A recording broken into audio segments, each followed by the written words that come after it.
샬롬, 말씀 읽어주는 김기훈 목사입니다. 오늘도 기대하는 마음과 사모하는 마음을 가지고 하나님의 말씀 함께 읽겠습니다. 사사기 20장 1절부터 7절까지의 말씀입니다. 그러자 이스라엘 온 백성이 쏟아져 나왔다. 회중이 미스바에서 하나님 앞에 모였다. 단에서 브엘세바에 이르기까지 한 사람도 빠짐없이 모였다. 이스라엘 모든 지파를 대표하는 백성의 지도자들이 하나님의 백성의 모임에 참석했다. 칼을 찬 보병 부대가 400개였다. 한편 베냐민 지파는 이스라엘 백성이 미스바에 모였다는 소식을 전해 들었다. 이스라엘 백성이 말했다. 이제 말해보시오. 이 극악무도한 일이 어떻게 벌어진 겁니까? 살해당한 여자의 남편이 그 레위인이 대답했다. 내가 첩과 함께 하룻밤 묵어가려고 베냐민 지파의 성읍인 기브아에 갔습니다. 그날 밤 기브아 사람들이 내 뒤를 쫓아와 내가 묵고 있던 집을 에워싸고 나를 죽이려 했습니다. 그들이 내 첩의 집단으로 욕보였고 그 여자가 죽었습니다. 그래서 나는 그 여자의 죽음을 가져와서 도망내어 이스라엘이 유산으로 받은 땅 곳곳에 한 토막씩 12토막을 보냈습니다. 이 악독한 범죄가 이스라엘에서 일어났습니다. 그러니 이스라엘 자손 여러분, 마음을 정하십시오. 뭔가 대책을 세워주십시오. 이것은 하나님의 말씀입니다. 오늘 말씀은 내용상 두 부분으로 나눠서 생각해 볼 수 있습니다. 먼저 첫 번째 1절부터 3절 베냐민 지파만 빠진 온 이스라엘의 연합에 대해서 이야기하고 있어요. 우리 1절의 말씀을 같이 한번 읽어보겠습니다.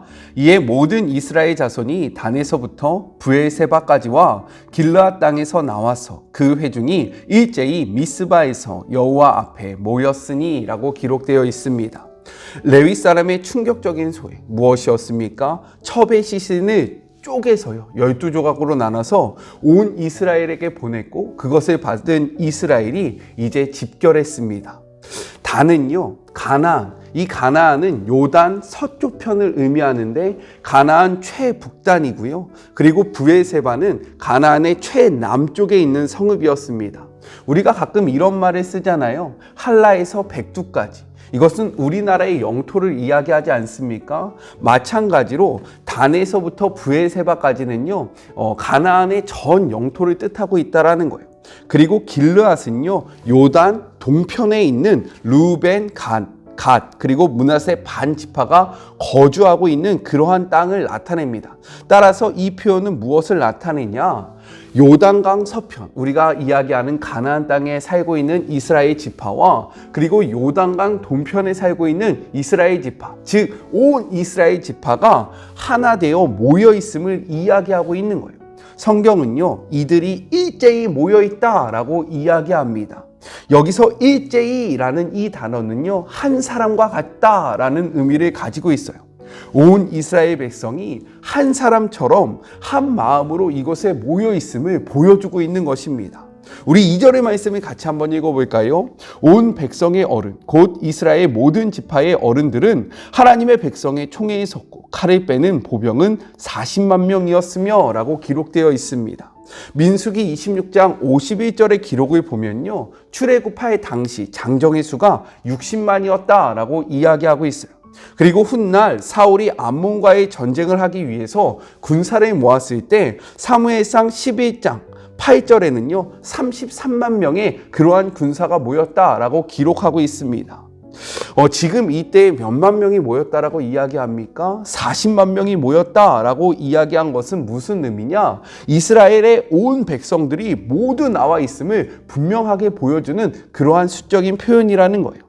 사사기의 특징이 무엇입니까? 각자의 소견에 옳은 대로 살아가는 것이 바로 사사기의 특징인데 지금 오늘 이 사건은요 매우 이례적인 모습을 보여주고 있다는 겁니다. 그만큼 이 일은 그들에게 있어서도 매우 충격적인 사건이었음을 분명하게 나타내주고 있는 표현인 거예요. 특별히 성경은 무엇이라고 이야기하냐면 그들이 미스바에 모였다라고 이야기합니다. 그들이 미스바에 모인 이유는 무엇이냐? 미스바가 기브아와 매우 가까운 곳에 위치하여서 베냐민 사람들을 위협하기에 가장 좋은 곳이었기 때문에 이곳에 모였다라고 생각해 볼 수 있는 거예요. 그리고 성경은 이야기합니다. 1절 마지막 부분에 여호와 앞에 모였으니, 이는 어떠한 의미냐면 지금 모여있는 이스라엘 백성이 하나님을 왕으로 섬겨야 하는 언약 공동체임을 상징하고 있다는 거예요. 그들이 하나님의 명령으로 모여있다라고 이야기하는 것이 아니라 그곳에 모인 이스라엘 백성은 하나님을 왕으로 모셔야 하는, 하나님의 통치를 받아야 하는 하나님의 언약 백성이라는 것을 상징하고 있다는 겁니다. 온 이스라엘의 모든 지파의 어른들은 하나님의 백성의 총회에 서서 이렇게 이야기합니다. 3절 후반부의 말씀을 같이 한번 읽어볼게요. 이스라엘 자손이 이르되 이 악한 일이 어떻게 일어났는지 우리에게 말하라 하니, 레위 사람에게요 이야기하는 거예요. 이 일이 어떻게 됐는지 우리에게 말해봐라. 우리가 너의 말을 듣고 판단하겠다라고 이야기하는 겁니다. 표면적으로 보면요, 이제야 하나님의 백성들, 각자의 소견에 옳게 자신의 그러한 뜻대로 살아가던 하나님의 백성들이 한 마음과 한 뜻으로 모인 것처럼 보일 수 있습니다. 하지만 우리가 여기서 주목해야 하는 표현이 있다는 거예요. 3절 전반부의 말씀을 같이 한번 읽어보겠습니다. 이스라엘 자손이 미스바에 올라간 것을 베냐민 자손이 들었더라. 메시지 성경에서는 무엇이라고 이야기합니까? 베냐민 지파를 빼고 나머지 지파들이 거기에 모여 있었다라고 이야기하고 있지 않습니까? 온 이스라엘 지파가 모인 그 장소에 베냐민 지파가 빠져 있었다라는 거예요. 하지만 베냐민 지파는 그 자리에서 빠져서는 안 되는 매우 중요한 지파였습니다. 왜냐하면 이 모든 사건의 당사자였기 때문인 거예요. 그러나 당시 이스라엘의 지도자들은요, 베냐민 지파 없이 이 일을 진행하고 있다라는 거예요. 하나님은요 이렇게 말씀하셨습니다. 신명기 19장 17절의 말씀이에요. 그 논쟁하는 쌍방이 같이 하나님 앞에 나아가 그 당시의 제사장과 재판장 앞에 설 것이요. 무엇이라고 이야기합니까? 어떠한 사건의 피해자와 가해자, 이 쌍방이 하나님 앞에 함께 나아가서 변론해야 한다라고 말씀하신 것이 하나님이 정하신 율법이었고 하나님께서 말씀하신 그러한 규칙이었다라는 거예요. 하지만 이들은요, 하나님의 말씀대로 하지 않았습니다. 하나님의 이름으로 모였지만 계속해서 이들이 하나님의 백성임을 성경은 이야기하고 있으나 그들은 자신들의 마음대로 일을 진행했다라는 거예요. 그리고 이 일을 통해서 우리가 내일과 내일 모레의 말씀을 통해서 확인해 보겠지만 매우 비극적인 일이 일어납니다. 우리는 어떠합니까? 이 말씀 앞에 서서 우리의 모습을 돌아볼 필요성이 있다라는 거예요. 하나님의 이름으로 모여서 우리의 방식대로 살아가고 있지는 않습니까? 하나님을 위한다라고 이야기하지만 하나님의 방법이 아니라 세상의 방법과 우리의 방법으로 하나님의 일을 하려고 하고 있지는 않는지 우리의 삶의 모습을 멈춰서서 돌아보는 그런 복된 시간이 되었으면 좋겠습니다. 둘째, 4절부터 7절 진실이 빠진 레위 사람의 보고에 대해서 이야기를 하고 있어요. 레위 사람은 자신이 이 이야기를 겪었던 이야기를 4단계를 통해서 이야기합니다. 먼저 첫 번째는 첩과 함께 하룻밤을 묵으러 기브아에 갔다라는 거예요. 두 번째는 성읍 사람들이 자신을 죽이려고 그가 묵었던 집을 포위했다라는 겁니다. 세 번째는 그러다가 그들이 자신의 첩을 집단 강간하여 첩을 죽였다라고 이야기하고요. 마지막 네 번째는 이 음란하고 수치스러운 일을 알리고자 첩의 시체를 온 이스라엘에 보냈다라고 이야기를 합니다. 맞아 그랬었구나 라고 생각이 되십니까? 어제의 본문을 묵상하지 않은 분들은요, 지금이라도 어제의 본문을 먼저 묵상하고 오늘의 본문을 묵상하기를 권면합니다. 왜냐하면 지금 이 이야기는 한 이야기로, 한 스토리로 진행되기 때문에 어제의 이야기를 알지 못하면 오늘의 그러한 말씀을 제대로 묵상할 수 없기 때문입니다. 어제의 묵상을 했다는 전제로 이야기를 하자면 우리는 이 스토리를 알고 있기 때문에 지금 레위 사람이 자신에게 조금이라도 불리한 일들은 모두 다 빼고 이야기하고 있음을 확인할 수 있습니다. 먼저는요, 아내와의 가정 문제가 있었다. 그 아내가 행음했던 여인이다. 우리가 다투고 있었다. 우리의 가정에 불화가 있었다. 이러한 이야기를 하지 않습니다. 그리고 둘째, 종이 여부수에서 묻고자 했으나 내가 고집을 부려서 기브아까지 갔다라는 일을 이야기하고 있지 않아요. 세 번째, 자신에게 위협이 될 것 같아 그렇게 느껴지자 너무나도 무서워서 내가 강제로 그 첩을 그들에게 내밀었다라는 말을 하지 않습니다. 네 번째로요, 첩이 집단 강간을 당하는 시간에 아무 일이 없었던 것처럼 나는 평안히 잠을 잤다라는 이야기도 하지 않아요. 그리고 다섯 번째, 새벽 일찍 일어나 첩을 찾으러 나아간 것이 아니라 아침에 그냥 잠에서 깨어 아내를 그곳에 남겨두고 짐을 챙겨서 그곳을 떠나려고 했었던 일에 대해서 이야기하지 않고 있다는 거예요. 게다가 레위 사람은요, 없던 사실까지 덧붙여서 이야기합니다. 우리 5절의 기록을 같이 한번 살펴볼까요? 기브아 사람들이 나를 치러 일어나서 밤에 내가 묵고 있던 집을 에워싸고 나를 죽이려 하고 내 첩을 욕보여 그를 죽게 한지라. 먼저는요, 그는 무엇이라고 이야기합니까? 자신을 죽이려 했다라는 거짓말을 합니다. 그들은 레위 사람과 동성 성관계를 하려고 했지 그를 죽이려고 하지 않았으나 이는요, 무엇이라고 이야기하냐면 나를 죽이려고 이러한 일을 벌였다라고 이야기하고 있다는 거예요. 그것보다 더 큰 문제는 무엇이냐? 기브아 사람들이라는 이 표현입니다. 오늘의 우리 개역개정을 보면요, 이러한 표현이 확실하게 느껴지지 않으나 원문을 보면 이를 어떻게 표현할 수 있느냐? 기브아의 유지들, 지도자들이라고 표현된다라는 거예요. 그러나 이는 거짓말입니다. 우리 사사기 19장 22절의 말씀을 같이 한번 읽어보겠습니다.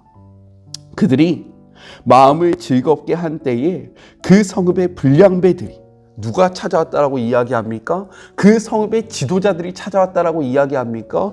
그 성읍의 유지들이 찾아왔다라고 이야기합니까? 아니요, 그 성읍의 불량배들이 찾아왔다라고 이야기하고 있어요.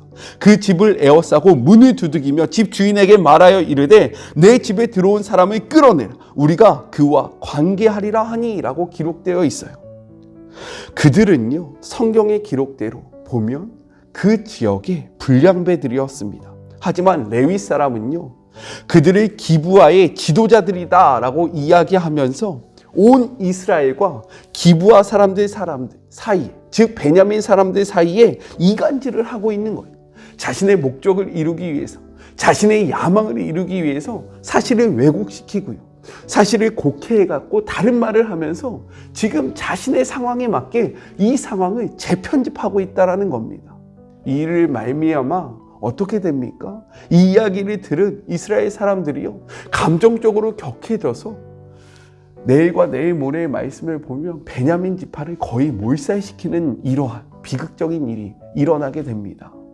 우리는요, 하나님의 말씀 앞에 정직해야 한다는 거예요.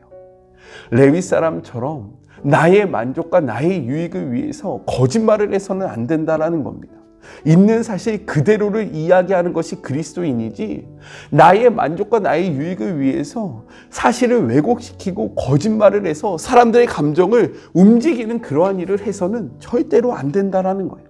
특별히 우리가 이 말씀 앞에 먼저 기억해야 하는 말씀이 있습니다. 신명기 19장 15절의 말씀이에요. 사람의 모든 악에 관하여 또한 모든 죄에 관하여는 한 증인으로만 정할 것이 아니요 두 증인의 입으로나 또는 세 증인의 입으로 그 사건을 정확히 할 것이며 라고 이야기합니다. 하나님은요, 이러한 것을 염려해서 어떻게 말씀하셨습니까? 한 사람의 증언만으로 이러한 일을 벌여서는 안 된다.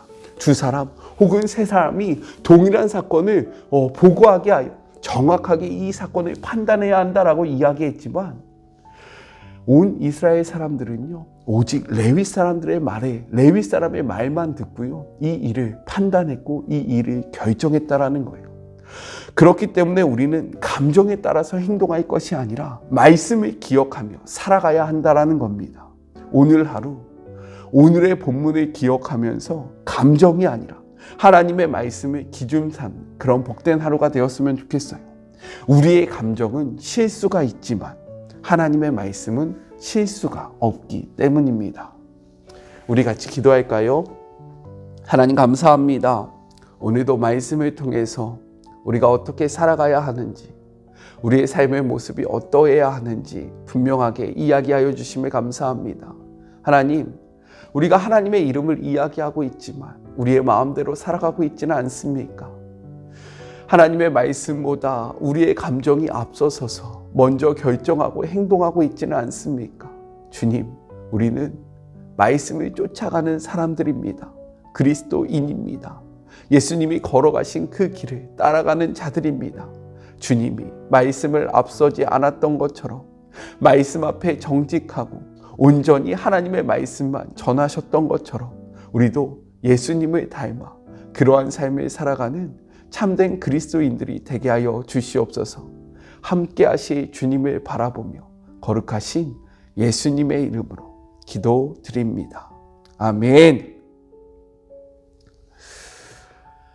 온전히 하나님의 말씀을 붙잡는 우리 모두가 되었으면 좋겠습니다. 저는요, 또 삶의 자리가 시작되는 월요일 날 만나도록 할게요.